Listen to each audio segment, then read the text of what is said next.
So this is not just one book, this is actually 66 books with one unified message.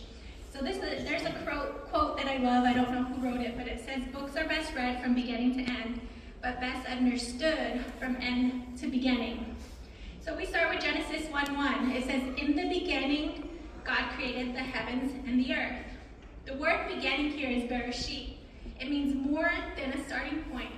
It means the source, the origin, the headwaters, the first cause. This isn't just a day one on a calendar. It's the moment order, purpose, and meaning come into being. God doesn't step into the beginning. The beginning happens because God speaks. Time didn't exist until he moved. Purpose didn't exist until he willed it. Scripture doesn't argue for God. It assumes him. He is already there when everything else begins.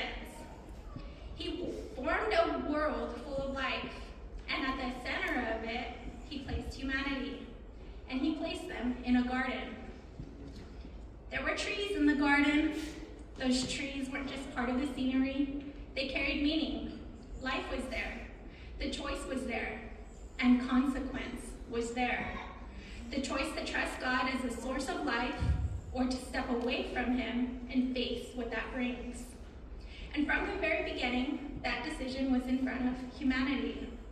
God made the world, people broke the world, and God refused to give up on the world. This is the pattern of God.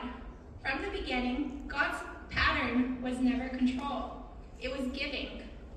God gives breath, God gives covering, God gives covenant.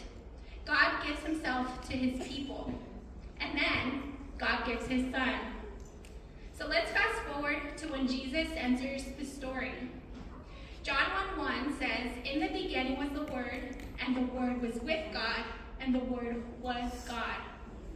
Jesus is not a side story. He is the point of the story. He is the same God who spoke in Genesis, and now is stepping into what he created.